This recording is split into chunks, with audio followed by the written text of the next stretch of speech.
Hey everyone, Jaime Kalman Chipko here with a little bit of Jaime Magic for you this week. And I wanted to just focus on all of my parents out there. So if you're not a parent, hang in there with me. Maybe there's something in here that you'll find useful as well. And, if not, feel free to skip it. But this particular video really is speaking to the parents out there who are trying to practice this concept called conscious parenting. And so, my question for you this week is conscious parenting making you feel crazy? Is conscious parenting a worthy goal, or is it just crazy making? And here is where I'm going with this. So, I love the concept of conscious parenting, actually. I am a big fan of Dr. Shevali Tsabari, who wrote the Conscious Parenting, The Awakened Family. Can you see this? This is my copy there. As you can see, it's pretty beaten up. It's gotten some love. But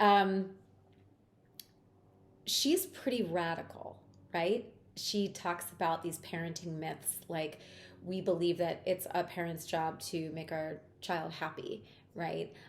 That love is the most important thing that a parent can do is to be loving, right? She calls these myths. She does not think that that is real in terms of like a real parenting goal. And it's not that she's poo-pooing them or thinking that they're bad ideas. She just has these really interesting shifts in the way that she sees those things. And she's incredibly direct, and she's very much about, you know, owning your own stuff and really understanding who you are on a very authentic level and bringing that into your parenting rather than having children and then having this idea that they're going to be these little you or little version of the hubby.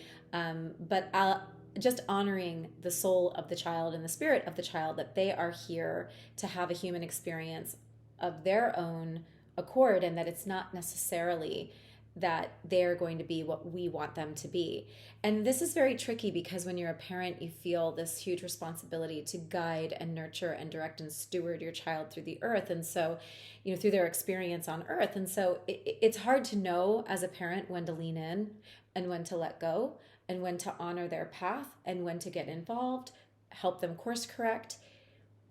How many mistakes do we allow them to make on their own, especially if we can see them coming? Like where are we supposed to give them free rein, and where are we supposed to hover and protect? These are all the $1 million questions when you become a parent. And so I was reading The Awakened Parent, and I will tell you, I really do like it, but it's so interesting the way that I had this also sort of visceral reaction to some of it where I started to feel so stressed about it. And where this became really apparent to me was that I was reading these concepts in each of the sort of pillars that she goes through. And I was feeling like I had screwed up on so many of them and feeling frustrated because I thought that I had been such a conscious parent. And what I am noticing in my own spiritual path here on earth is that I have a tendency to, when I practice something, I want to do it perfectly. And so part of what I'm learning is that it's not about perfection. It's not about, checking off every single thing on the conscious parenting checklist. That actually being a conscious parent to me is not about being Buddha on the mountaintop day in and day out. It's not really realistic given, our lifestyle, most of us, unless you are Buddha on a mountaintop, in which case it's very appropriate. I do find for myself that conscious parenting is about being the most peaceful and present version of myself that I can be for my child, so that I can really see her, hear her, be a witness to who she is and where she is in this moment, and try to hold a space for her that she can bring her best self to that moment, no matter how she's feeling.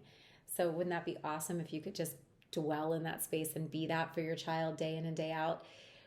Well, I started to feel as I was reading these conscious parenting books that was like the goal, that it was like, oh, I'm supposed to always operate at this level. I'm supposed to always be this conscious with her in order to be successful at conscious parenting. And that inner self-talk just needed to stop because it's not helpful.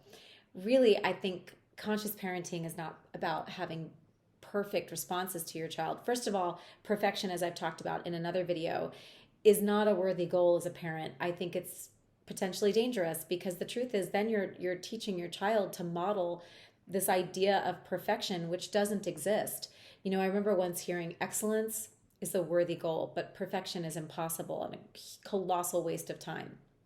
So I think that with conscious parenting, the way that I've tried to take some of the stress off of it, and let me just share with you when you're like, what was stressing you out about conscious parenting?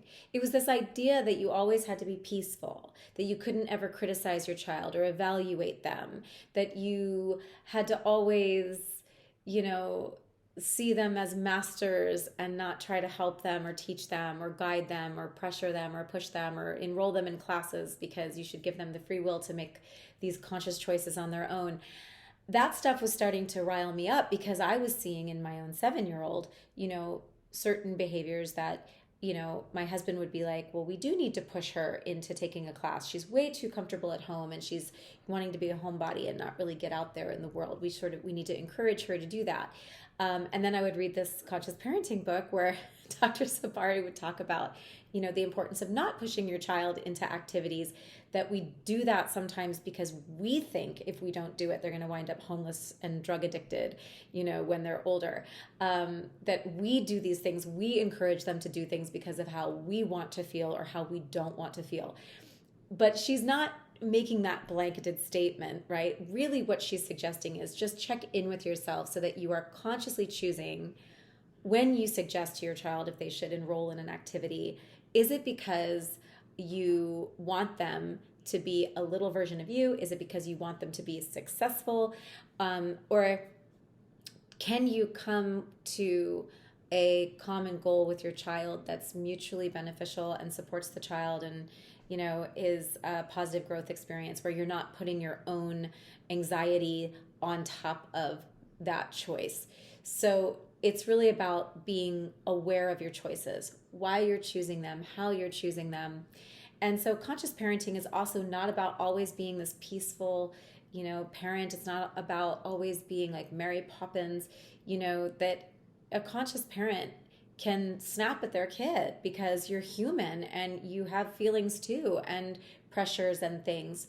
So for example, I was in the kitchen the other day and I was trying to make dinner and my daughter was asking me for something, and it was like she just had been asking me for, you know, from the minute we'd walked in the door, it was, can I watch something? Can I have a snack? Can you play? Can we do this? It was like a million wants and needs, like right off the bat, right? And I was like, can we just walk in the freaking door for a minute? Like, oh my God, right? It's like all of a sudden it was like I needed to be a chef. I needed to be an entertainment manager. I needed to be a playmate. I needed to do all these things for her. So I gotten her settled down in watching some TV while I was making dinner, and my husband was in his office here at home, and my daughter was calling me for something, and you know, here it came, Mommy. And you know, it's so funny how sometimes mommy is like my favorite word in the world, and I just want to like wrap up in it and roll around in it forever. Like I never ever want to hear the end of mommy. And I'm going to be so sad when she's older and doesn't call me mommy anymore. So I love mommy. And then there are other times where I swear to God, it's like shrapnel in my brain. You know, you're like, if I hear mommy one more time, I'm just going to like claw out of my skin. The reason being is the meaning that you're attaching to it. When you are rolling around in the deliciousness of mommy, it's because you're connecting with, you know, having this little one in your life, and you know how precious it is and how fleeting it is and all the love of it. Then when you're, you know, like reacting or recoiling, I should say, from the word mommy, it's because of what you're making it mean, again, which is that more demands are being made upon you. And in that moment, you just don't want any demands, right? You don't want to have to take care of somebody in that moment. So when she was calling me mommy, I snapped at her and I was like, what? And I just, you know, I mean, it was quite rude the way that I did it. And my husband was like, baby, what? You don't have to yell at her. Like, why are you snapping at her? And then I got frustrated with him and was like, what? Now you're jumping on me. I'm not allowed to have any feelings.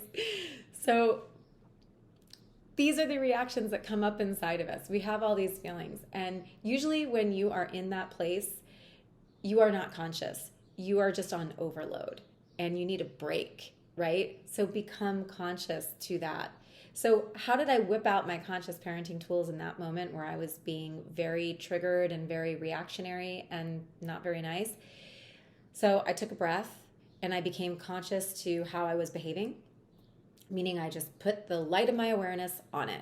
Okay, so I snapped at her unconsciously. It was coming from an emotional trigger.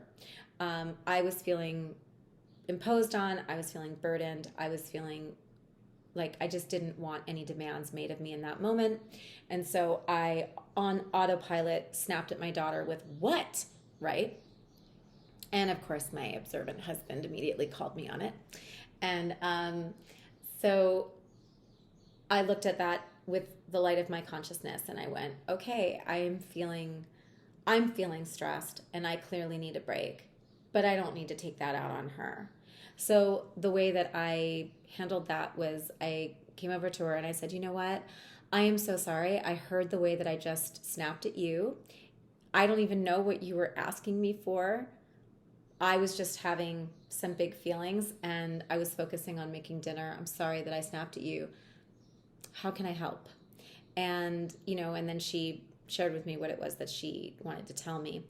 And so what I was trying to do was consciously experience what was going on inside of me that was causing me to react the way that I was. And then I made the conscious choice to connect with my daughter, to apologize, to let her know that, I own that those are my reactions. They have nothing to do with her. And, how can I help? What is it that you need? I like to use how can I help as a phrase with my child because I feel like it helps teach her and give her words that she can model if she sees a friend who is burdened. So like if she's carrying too many things in from the car and I can see she's got her hands full, I might say, hey honey, I see you got your hands full. How can I help? Or if she's feeling sad or upset or having a big feeling, I might say, I can see that you're having some really big feelings. That's okay. How can I help? If she's struggling with schoolwork, I might say, it looks like you're having some difficulty there. How can I help?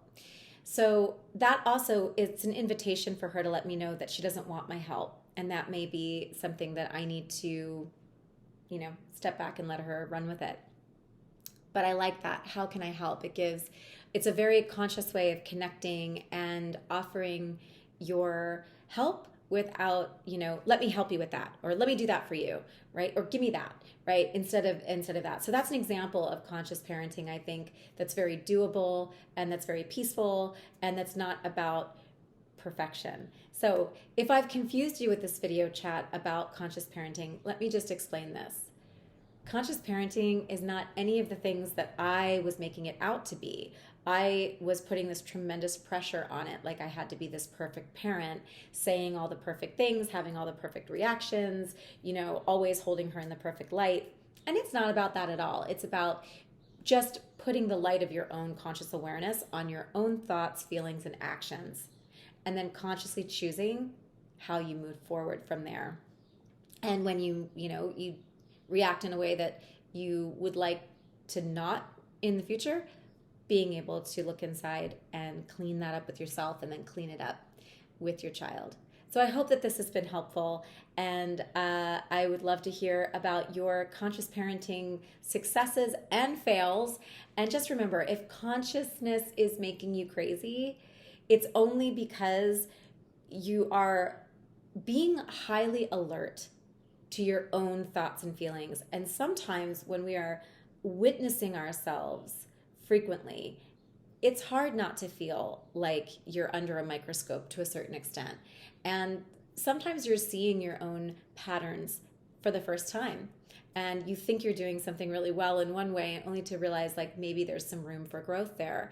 So if you're feeling pushback with your attempts at parenting in a more conscious way, or just living more consciously in general, just notice that whatever that little inner dialogue is that's happening between you and your own mind, if it's being critical of you, you are becoming conscious of your own critical voice. It's not that being conscious is making you crazy. It's that you're becoming aware that you have an inner critic, and we all do, that is going to be running a commentary about how things are going.